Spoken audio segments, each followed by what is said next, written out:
Bonjour à tous. On va reparler d'IA sous un angle différent avec quelqu'un dont la parole est rare. Je te remercie infiniment d'avoir accepté de témoigner chez nous. Comment te présenter? Tu as fait des études assez superficielles dans une école de commerce qui s'appelle HEC. Après, tu as fait Normal Sup pour faire un peu de science. Tu es parti aux États-Unis travailler pour Elon Musk sur ce projet d'Hyperloop, le train à sustentation magnétique, c'est bien ça? Voilà. Tu es rentré en France. Merci. Tu nous diras peut-être pourquoi tout à l'heure. C'est une question qui nous intéresserait tous. Tu es membre de la commission AI for Good de l'ONU depuis 2017. Tu es co-initiateur du séminaire de recherche post-digitale à l'ENS Ulm et professeur d'Economic Futures à HEC. Voilà, comme vous voyez, parcours assez superficiel et légèrement académique. Mais tu t'es pas arrêté là et tu t'es véritablement lancé dans le développement concret de l'AI, en particulier en montant un studio à mains égards original qui, moi, me passionne. Et c'est surtout de ça dont on va parler. En quoi il est spécifique, comment il fonctionne, sur quel thème. Une très forte implication sur le gaming, la gamification, le jeu. Tu nous en parleras aussi beaucoup.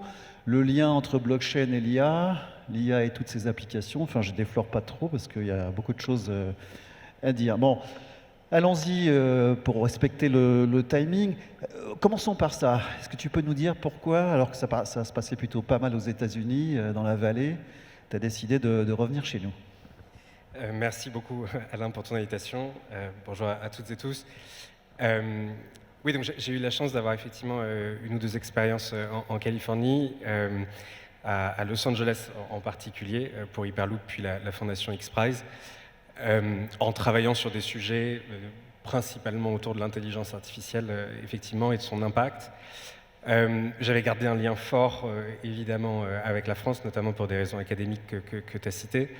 Et concrètement, j'ai jamais vraiment réussi, je pense, à couper le cordon, et en me rendant compte aussi, forcément, qu'on avait la chance dans notre écosystème français d'avoir tout simplement un réseau de compétences, de talents exceptionnels dans beaucoup de ces sujets. Et je pense que j'ai pris un peu le feu de l'entrepreneuriat là-bas, quelque part, de ce niveau d'ambition, une sorte de relation que j'ai adorée aussi, quelque part presque entre l'art et la science, ou entre la technologie et cette capacité. Qui est une de tes passions fortes, hein, Ouais, l'art et voilà. la science, l'art et l'IA. Exactement. Et il y avait un peu à Hollywood ce mariage que j'adorais à Los Angeles justement, entre Hollywood et Caltech, quoi. Le meilleur de la science d'un côté et une fabrique d'imaginaire. Et voilà. Et du coup, à ma petite échelle, je me suis demandé après comment est-ce que je pouvais m'inspirer de ces logiques presque de studio de production, quasiment de cinéma, pour se dire comment est-ce que ça, on peut l'appliquer dans une logique de construction de projet, dans l'intelligence artificielle, en croisant du coup des compétences qui soient celles de l'IA, de designers pour construire des produits, construire des solutions qui deviennent ou non des sociétés plus tard, dans différentes industries. La France te remercie. Non, pas encore. Alors sa modestie naturelle l'empêche de le reconnaître, mais il est réputé comme étant un des meilleurs connaisseurs français et internationaux de l'IA générative. Et donc il l'a appliqué, en tout cas tu es cité la plupart du temps dans le top 10, ce qui fait quand même plaisir. D'ailleurs, on a pas mal de Français qu'on trouve, enfin pas mal, on en a un certain nombre. Parle-nous de ton studio, quelle est l'idée, comment ça se structure, parle-nous d'interdisciplinarité et surtout le lien avec le cas d'usage que tu manies magnifiquement. Oui, bien sûr. Alors, l'idée d'un studio, donc concrètement startup studio, venture studio, c'est que autour de l'intelligence artificielle, on n'a pas la fonction d'un laboratoire, on ne fait pas de la recherche en tant que telle. On est là plutôt pour appliquer l'état de l'art à des enjeux de marché, donc en intégrant justement un maximum de compétences business à côté des enjeux justement de technologie et de design. Et concrètement, ce qu'on fait, c'est qu'on applique, alors sans être forcément de la deep tech, ces innovations technologiques à des enjeux de marché. Une des sociétés récentes qu'on a constituées s'appelle Worklib, par exemple. C'est la première plateforme d'espace de travail en Europe maintenant. Donc c'est une sorte de booking.com pour les bureaux, si vous voulez. Donc qui n'est pas très intensive en réalité en technologie, mais qui a permis assez vite de créer des systèmes d'optimisation de surface pour les entreprises, de croisement d'agenda entre les collaborateurs, des choses assez simples comme ça, qui est assez vite passé à l'échelle, je pense, grâce à cette aussi culture de la data, densité technologique quand même par rapport à certains concurrents qu'avait la société. Et après, comment on est structuré ? Concrètement, on a des sortes de sous-studios, des verticales, si vous voulez, dans différents sujets, notamment dans le jeu, où on a croisé des compétences dans l'intelligence artificielle, le game design et les sciences cognitives pour concrètement permettre de créer des jeux qui permettraient d'entraîner des algorithmes dans ces environnements parfaits où on est capable du coup de collecter, labelliser de la donnée pour entraîner un certain nombre d'algorithmes, mais aussi avec une conviction forte sur le jeu, pour donner cet exemple-là, qui est qu'à l'heure où l'intelligence artificielle devient parfois une commodité, ou en tout cas l'accès à l'IA est de plus en plus ouvert et démocratique, on est convaincu qu'un des enjeux de demain, des marchés de demain, sera sur l'interface. La qualité de l'UI, la capacité à embarquer, engager l'utilisateur final.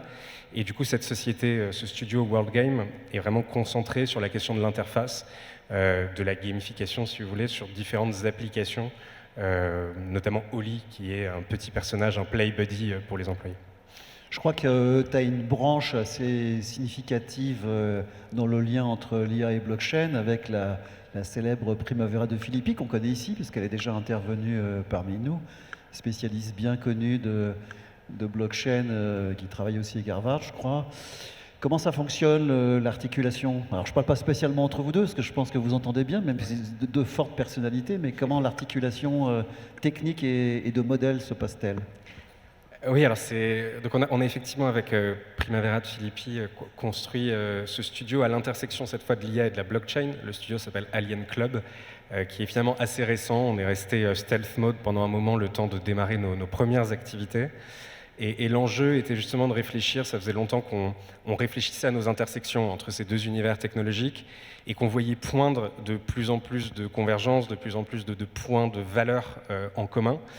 Et donc on a réuni autour de nous une équipe de production, notamment on a eu la chance aussi de s'associer avec Léo Blondel, qui est un exceptionnel chercheur en intelligence artificielle, qui avait une grande expérience des DAO, etc.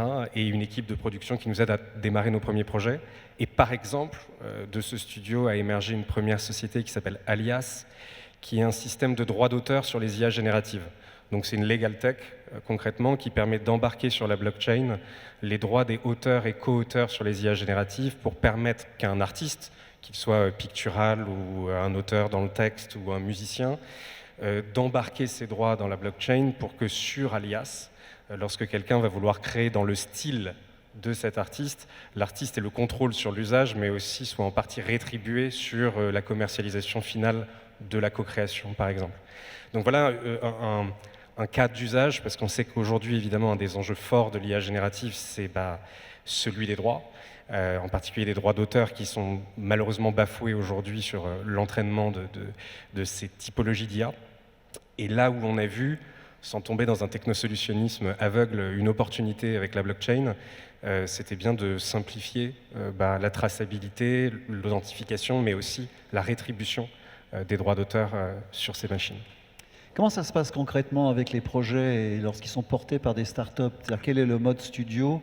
S'agit-il d'une mise en résidence virtuelle, d'un boost technologique? Tes spécialistes renforcent la composante IA du modèle. Comment les choisis-tu et comment les accélères-tu? Alors nous, notre métier, c'est de passer les projets de 0 à 1, comme on dit souvent, donc concrètement d'une opportunité de marché, d'une qualification, d'opportunité technologique aussi. On va construire assez rapidement un minimum viable product, en passant par toutes les phases de proof of concept, de tests itératifs avec nos premiers utilisateurs, nos clients. Et assez rapidement, quand on sent que la thématique sur laquelle on est porté, que la possibilité, la faisabilité du projet est vérifiée, on accueille des cofondateurs à nos côtés qui, eux, vont porter le projet une fois sorti du studio, qui vont l'emmener, on l'espère, de 1 à N. Mais évidemment, tout l'enjeu pour nous, la difficulté de notre métier presque, c'est de recruter, en quelque sorte, des cofondateurs, des dirigeants qui, eux, vont avoir un intérêt pour la thématique, vont chercher une expertise du côté du studio, aussi, quelque part, vont entreprendre d'une façon peut-être un peu plus collective, un peu moins risquée, peut-être parfois. Voilà, et concrètement, venir nous rejoindre au bout de 3-4 mois dans le début de l'aventure pour porter le projet 8 mois plus tard à l'extérieur du studio. Et si j'ai bien compris, c'est un accompagnement et un boost dans une durée limitée, c'est une sorte de contrat à durée déterminé. Vous n'avez pas vocation spécialement à faire ça pendant 15 ans, ni à aller jusqu'à l'exit, mais c'est plutôt un boost mutuellement bénéficiaire, c'est ça? Ouais, moi j'identifie le studio comme co-créateur, co-fondateur des projets. C'est vrai que son rôle est très dense au démarrage, à l'amorçage, et on veut faire attention à ce qu'il ne pèse pas trop sur l'avenir de la société, même à sa gouvernance future. Évidemment, quand même, la société reste, le studio reste important dans le développement de la structure, mais on tâche de confier progressivement les rênes effectivement à l'équipe cofondatrice.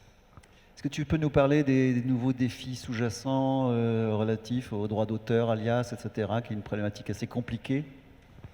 Oui, bah, en fait, ce sujet-là est arrivé de manière assez brutale pour nous.